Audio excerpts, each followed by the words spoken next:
네, 투자텔미 시간입니다. 오늘도 투자자분들에게 도움이 될 만한 투자 뉴스와 자료들 정말 열심히 찾고 또 분석을 해봤습니다. 하나씩 같이 볼게요. 오늘은 전력 그리고 원전에 대한 얘기를 오랜만에 해보겠습니다. 외신 기사인데요. 최근에 IEA가 발표한 보고서에 따르면 전 세계 원전 산업이 다시 한번 큰 전환점을 맞고 있다라고 평가를 하고 있었습니다. 2025년 원전 발전량이 사상 최고치를 기록할 것으로 전망을 했고요.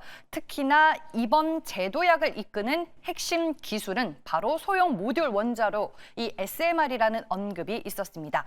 전 세계적으로 30기가와트 규모의 SMR 프로젝트가 논의될 만큼 관심이 커졌고 현재 70기가와트가 넘는 원전이 새로 건설 중인데요. 이 숫자는 지난 30년 동안 가장 높은 수준입니다. 그리고 투자 규모도 계속해서 늘고 있습니다.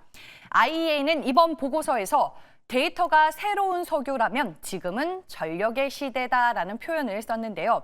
AI, 데이터 센터 등 전력 수요가 폭증을 하면서 안정적이고 탄소 배출이 적은 원전에 대한 중요성이 그만큼 커지고 있다라는 메시지라고 볼 수 있겠습니다. 그리고 JP모건에서 두산 에너빌리티에 대한 긍정적인 리포트가 또 나왔습니다. 리포트 내용 함께 보시죠. 일단 가장 큰 포인트는 가스 터빈입니다. 두에빌의 강점은 납기 경쟁력이다라고 볼 수 있겠습니다. 기존의 글로벌 경쟁사들은 수주가 몰리면서 지금 납기 리드 타임이 수년씩 밀리고 있는데 두산 에너빌리티는 국산 개발을 기반으로 상대적으로 빠른 공급이 가능하다라는 점이 강점으로 언급이 됐습니다. 그리고 2027년 상용화를 목표로 경쟁사보다도 앞선 수소 터빈을 개발하고 있습니다. 두 번째 포인트는 SMR입니다. 이 보고서에서는 단조, 용접, 조립까지 이어지는 원스톱 제조 공정을 이미 갖추고 있기 때문에 향후 글로벌 SMR 모듈 생산의 핵심 벤더가 될 가능성이 높다고 평가를 했습니다. 즉, 단순한 참여가 아니라 SMR 제조 허브라는 역할을 충분히 해낼 수 있을 것으로 보이고요. JP모건에서 공장을 또 직접 방문해 보니 주 단조부터 원자로, 터빈까지 이어지는 고도로 통합된 생산 라인 확인할 수 있었고 이 회사 측의 증설 계획에도 문제가 없다는 입장도 확인한 것으로 보입니다. 그럼 밸류를 얼마나 주냐 이게 문제가 되겠죠. 현재 주가만 놓고 보면 수도 잔고 대비해서 2.1배로 다소 비싸 보일 수는 있지만 대형 원전, SMR, 가스 터빈 등 전 사업부의 강력한 수주 성장세가 장기 긍정론을 지지한다라는 결론을 내리고 있었습니다. 오늘 두에빌을 포함해서 원전 기자재 관련주들 오랜만에 주가 흐름 체크를 해보겠습니다. 네, 두산 에너빌리티 정말 오랜만에 반등 나와주고 있습니다. 3% 넘게 오르고 있고요. 우진은 잘 아시다시피 오늘 3분기 실적 공개가 됐는데 실적 잘 나왔습니다. 그래서 원전 기자재 안에서 독보적인 주가 상승률을 보여주고 있다라고 볼 수 있겠고요. BHI는 오늘 2%대 주가 하방 압력 그리고 우리 기술은 1%에 가까운 상승 흐름을 보여주고 있습니다. 다음 두 번째 내용 이어갑니다. 대원미디어도 3분기 실적을 오늘 발표했는데요. 비수기임에도 불구하고 깜짝 실적을 기록했다라는 평가가 나오고 있습니다. 기억하실런지 모르겠습니다. 이 닌텐도 스위치2가 올해 6월에 전작 이후 약 8년 만에 차세대 모델로 출시가 됐을 때 정식 출시 전부터 품절 이슈가 있을 정도로 초기 수요가 폭발을 했고 그때 국내에서 스위치2 유통을 맡고 있는 기업이 대원미디어다라고 투자텔미에서 소개를 해드린 바도 있었습니다. 아니나 다를까 이번 3분기에 스위치2 효과를 톡톡히 누렸습니다. 보통 3분기는 게임 완구 업종에는 비수기인데 이번에는 예외였습니다. 스위치2의 유통 효과가 반영이 되면서 유통사업 매출이 크게 증가를 했습니다. 숫자로 보면은 매출액은 929억 원으로 전년 동기 대비 55%가량 증가했고요. 영업이익은 36억 원대로 흑자 전환을 했습니다. 지금 콘텐츠, 유통, 방송 등 주요 사업 부문에서 전반적으로 이익이 고르게 발생하면서 균형 있는 성장을 보여줬고요.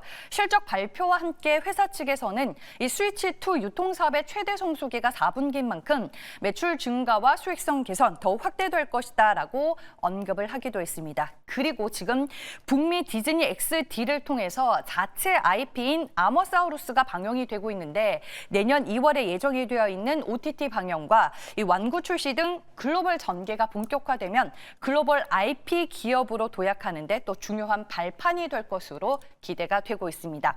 실적 발표 전날인 어제 또 한국 IR협의회 리서치 센터에서 대원 미디어에 대한 리포트가 나왔더라고요. 제가 텔레그램 방에서 찾을 수가 있었는데 정리한 자료 보면서 추가적인 내용 설명을 드리겠습니다.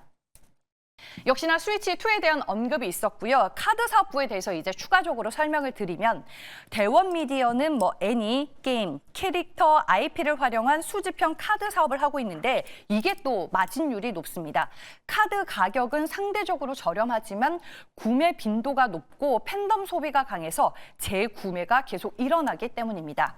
그래서 리포트에서는 고마진의 카드 사업부는 국내외 수요 확대로 매출이 확대가 되고 있다라고 언급을 하고 있습니다. 그와 더불어 이를 기반으로 밸류에이션 리레이팅이 가능하다라는 평가를 덧붙였습니다. 대원 미디어 함께 볼게요. 네, 오랜만에 시장에서 관심을 받고 있는 것 같습니다. 실적이 하나의 트리거가 됐다라고 볼 수 있겠고요. 이 종목도 정말 오랜만에 주가 반등세를 연출하고 있고 실적이 발표가 된 그 기점이 장중 고점이었습니다. 현재도 6%대로 상당히 견조한 주가 오름세 유지를 하고 있고요.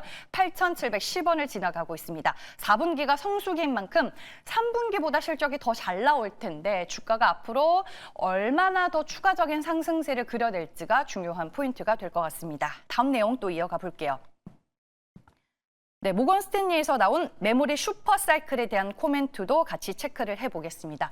톤이 굉장히 강하더라고요. 지금 들어선 메모리 사이클은 과거와 차원이 다르다. 역사적인 고점을 넘어설 수 있다. 이런 얘기를 하고 있습니다. 왜 이런 분석이 나왔는지 핵심을 하나씩 정리를 해보겠습니다. 일단은 첫 번째, 이번 사이클은 AI 데이터 센터가 완전히 주도를 하고 있다는 겁니다. AI 데이터 센터와 클라우드 기업들이 메모리를 싹쓸이하고 있고 이 기업들은 가격보다 지금 확보가 훨씬 더 중요한 상황입니다. 이들 입장에서는 메모리가 더 이상 선택이 아니라 필수제가 됐습니다. 그래서 잠깐 텔레방의 코멘트도 보면 방장이 지금 반도체는 수요자의 성격이 바뀌었다. 싸게 줘가 아니라 빨리 줘라는 의견이 역시나 있었습니다. 다시 또 위로 가서 내용을 같이 보면요. 지금 가격 상승이 또 심상치 않게 진행이 되고 있죠. 가격 상승폭이 전례 없는 수준인데 모건 스탠리가 조사한 바에 따르면 4분기 서버 디램 계약 가격이 무려 70%나 급등을 했고 DDR5 현물 가격 3배를 넘어서서 336% 폭등했습니다. DDR4도 50% 이상 뛰었고요. 낸드 가격 역시 65에서 70% 상승하면서 공급 부족이 심해지고 있습니다. 여기에 이제 HBM 생산이 늘어날수록 기존 D램 생산량이 오히려 줄어드는 잠식 효과까지 나타나고 있습니다. 즉, 수요는 폭발하고 공급은 줄어드는 구조가 만들어졌다는 거죠. 그리고 세 번째로 이번 사이클은 아직까지 정점이 아니다라는 점입니다. 많은 분들이 주가가 많이 올랐는데 고점 아니야 라고 불안해하시는데 모건 스탠리에서는 오히려 정반대 의견을 냈습니다. 2018년 클라우드 슈퍼사이클 당시에 서버 디램 가격의 최고치는 기가비트당 1.25달러였습니다. 그런데 지금은 1달러 수준이거든요. 아직 과거 고점에는 도달하지 않았다라고 해석을 해볼 수 있겠고요. AI 인프라 투자가 계속될수록 메모리에 쓰는 비중은 더 커지기 때문에 가격은 과거의 기록을 넘어설 가능성이 높다라는 분석이 있는 겁니다. 그리고 네 번째로는 삼성전자와 하이닉스에 대한 얘기를 빼놓을 수가 없을 것 같습니다. 모건 스탠리에서는 두 회사에 대해 투자 의견 비중 확대 유지를 했고요. 자체적으로 예상하는 삼성전자와 하이닉스의 내년 그리고 2027년 이익 전망치를 시장 평균 대비 30에서 50%나 더 높였습니다. 네, 이를 기반으로 우리는 슈퍼사이클이 왜 합당한지를 오늘 또 한 번 공부를 하게 됐는데요. 삼성전자와 SK하이닉스 주가 흐름 보겠습니다. 오늘 비록 좀 쉬어가나 싶었는데 오후장 들어서 힘을 조금씩 내주고 있습니다. 두 종목 모두 상승으로 전환을 했고요. 삼성전자가 0.39%, SK하이닉스가 나란히 0.32% 오르면서 강보합권을 유지하고 있습니다. 반도체는 자료를 읽으면 읽을수록 시장에 아직 이 이익 증가 속도가 덜 반영이 된 것 같고 AI로 인해 메모리 가격과 수요는 완전히 새로운 영역에 들어섰다는 걸 다시 한번 느끼게 되는 것 같습니다. 마지막 내용 전해드릴게요. 네, 오후장 들어서 중국 증시에서 CATL을 필두로 EVE, 고션, CALB 등의 중국 배터리셀 업체들의 주가가 강세를 보이고 있습니다. 여기에서 이제 EVE는 정식 명칭이 어기 에너지고요. 소형부터 EV 그리고 ESS까지 전 구간을 아우르는 리튬 배터리 종합 회사다라고 보시면 됩니다. ESS 쪽 비중을 키우고 있는 회사로 꼽히는데 텔레방 코멘트에 ESS 시장의 강자다라는 표현이 역시나 적혀 있었습니다. 그리고 중국 증시에서 셀 배터리 업체들뿐만 아니라 리튬, 양극재, 전해 그리고 육불화 인산 리튬 업체 등까지 대부분의 기업들이 동시에 주가 상승 흐름을 나타내고 있다는 점 확인할 수 있었고요. 특이한 점은 뚜렷한 중국 내 정책 변화나 굵직한 뉴스가 없는 상황에서 전기차의 ESS 수요 증가로 메이저 배터리 업체들이 공장을 풀 가동하고 있다는 점이 주가에 반영이 되고 있는 것 같습니다. 투자텔미에서도 언급드렸다시피 중국 정부가 지금 대규모 에너지 저장 설비 확대 계획 내놨고 중국 내에서 배터리 업계가 다시 성장 국면에 들어간 것 아니냐라는 기대감이 최근에 많이 형성이 되고 있습니다. 그리고 투자텔미에서 여러 번 육불화 인산 리튬 가격 급등 현상에 대해서 브리핑을 해드렸는데 여전히 여기는 수요 급증과 공급 축소 맞물리고 있는 상황이다. 다시 한번 인지해드리겠습니다. 이 뉴스 덕분인지 오늘 국내 증시에서 2차 전지 관련주들 오후장 들어서 하락에서 상승으로 돌아서는 종목들 그리고 상승폭을 확대하는 종목들이 하나 둘씩 나왔습니다. 대표적으로 제가 6개 종목으로 한번 추려봤고요. 후성이 오늘 장 초반에 셌다가 좀 상승폭에 밀렸었는데 현재 5% 넘는 무려 6% 가까운 오름세를 보여주고 있고요. 삼성, SDI, LG 에너지 솔루션 모두 상승으로 전환이 됐습니다. LNF도 하락에서 상승으로 전환된 이후 현재 3% 넘는 강한 흐름을 보여주고 있습니다. 네, 4가지 이슈들 모두 전해드렸고요. 이제 MBN골드 최현덕 매니저 만나보겠습니다.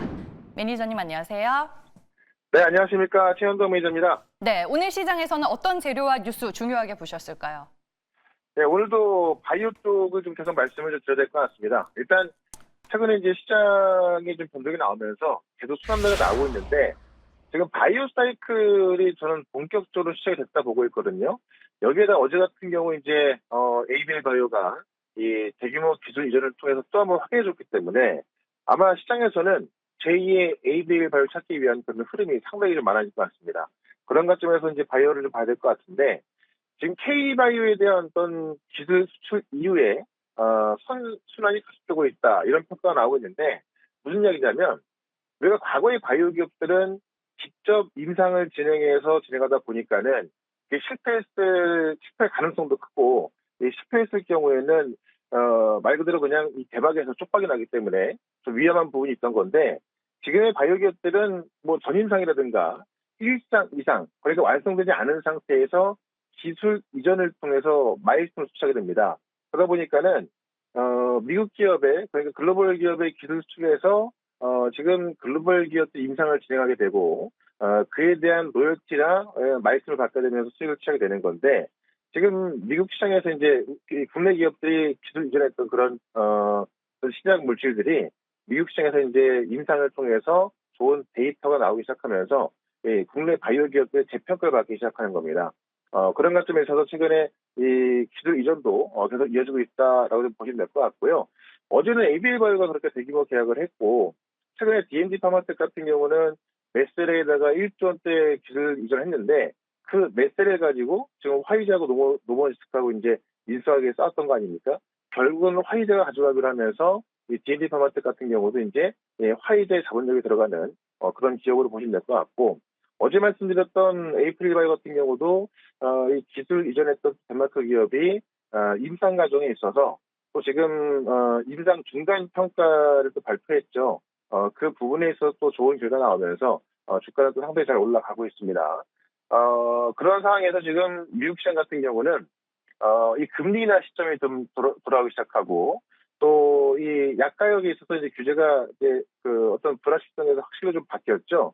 그리고 이 인수합병 붐이 일어나면서 어떻게 보면 미국 바이오 기업들 같은 경우도 이 본격적인 상승 시기가 오고 있다라고 보는 겁니다. 그러면은 사실 최근에 이 AI 사이클 때문에 반도체 기업이라든가 이런 AI 관련 기업들이 급등했습니다만은 그동안 못 갔던 게 바이오고, 바이오 기업들 같은 경우는 지금 이 금리 인하 시점에 있어서 대부분의 어떤 불확실성이 사라지면서 어떤 그 약간의 재료도 급등하고 있죠. 네, 그런 관점에서 우리가 이제 이런 데이터를 잘 갖고 있는 그런 기업들은 뭐 기술 이전 가능성이라든가 어떤 대규모 계약할 수 있는 그런 가능성이 크다라고 좀 말씀을 드리면서 또 그런 데이터를 갖고 있는 기업 중에 하나를 오늘은 좀 말씀을 좀 드려보도록 하겠습니다. 이제 시작이다라고 말씀해 주셨습니다. 어제는 에이프릴 바이오였고 오늘은 어떤 제약 바이오주 소개해 주실 건가요? 네, 오늘 가격이 지금 14,000원인데요. 온코닉 테라피스를 좀 말씀 좀 한번 드려볼게요. 얼마 전에 이제 신약품 물질에 대한 기대가 한번 올라왔다가 지금 이제 권리력 받고 나서 약간 조정받았기 때문에 접근하기 좀 부담이 없는 가격대다 이렇게 좀 말씀을 드리겠고요. 일단 지금 제일약품의 자회사로서 이 위식도 역류질환 치료제죠. 이 자큐브라는 신약을 이미 개발을 완료해서 국내에서도 판매 중에 있고요. 이거를 이제 중국의 기술 이전해서 지금 그 로열티만 한 1,600억 대 정도 받을 거로 추산이 되고 있습니다. 그래서 다른 바이오 기업들 같은 경우는 임상에 실패한다고 한다면은 돈을 벌 수 있는 길이 없는데 지금 온코닉 같은 경우는 이미 자큐브라는 이 신약을 개발해서 국내에서 판매가 되고 있고 중국에서 이제 로열티를 수취하는 그런 구조를 갖고 있기 때문에 일단 뭐 매출이나 이익 면에서 안정적입니다. 여기다가 지금 이 신약 후보 물질인 이 네스파립을 최근에 또 이제 1당을 들어가고 있는 건데 일단 이 이 췌장암 치료제의 게임 체인저로 입증을 받고 있거든요. 그 결과 그러니까 전임상에 대한 결과가 최근에 이제 세계 최고권위의 국제학술지에 실렸습니다. 그래서 췌장암 치료제로 게임 체인저가 될 수 있는 그런 데이터를 국제학술지에 실리면서 일단 전임상에 대해서는 이제 어떻게 보면 좀 확인을 받았다라고 좀 보시면 될 것 같고요. 최근에 1상을 진행하는데 그 1상 초기 데이터를 보게 되면은 이 질병 통제율이 100% 나오고 이 객관적 반응이 80% 나옵니다. 그러니까는 이것만 본다 하더라도요. 이 전임상의 확정된 기록들, 그다음에 1상의 초기 데이터 본다 하더라도 기술 이전 가능성이 꽤 크다라고 좀 보시면 될 것 같아요. 그래서 일단은 이 자큐버를 통해서 안정적인 매출을 보여주고 있고 이 신약 물질에 대한 기대감까지 있기 때문에 그런 관점에서 아마 온코닉 같은 경우는 이 바이오 상승 사이클에 있어서 좀 빠지면 안 될 종목이다라고 좀 말씀드리면서 일단은 목표가는 25,000원까지 말씀을 드리고요. 손절가는 12,000원으로 대응을 해보도록 하겠습니다. 네, 알겠습니다. 오늘까지도 바이오 쪽으로 온기가 확산이 되고 있습니다. 어제 소개해 주셨던 에이프릴 바이오 마지막으로 리뷰 들어볼게요. 일단 에이프릴 바이오 같은 경우는 어제 제가 말씀을 좀 드렸고요. 지금 기술 이전 해간 그 눈두백이 실적 발표 과정에서 이제 임상 또 초기 결과를 또 공개한 겁니다. 그 결과 보니까는 또 이 유효성이나 안전성이 확인되고 있어서 사실 이 에이프릴 바이오 같은 경우도 어떻게 보면은 제2의 ABL 바이오로 이제 좀 기대가 되고 있는 거죠.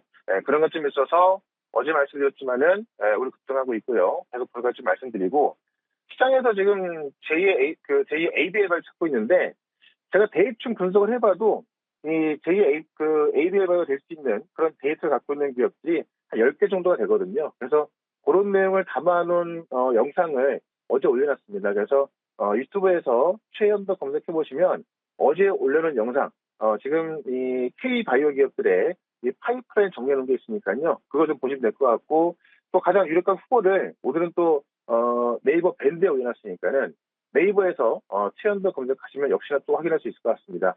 종목도 확인해 보시고요. 저는 또 내일 이 시간에 다시 뵙도록 하겠습니다. 고맙습니다.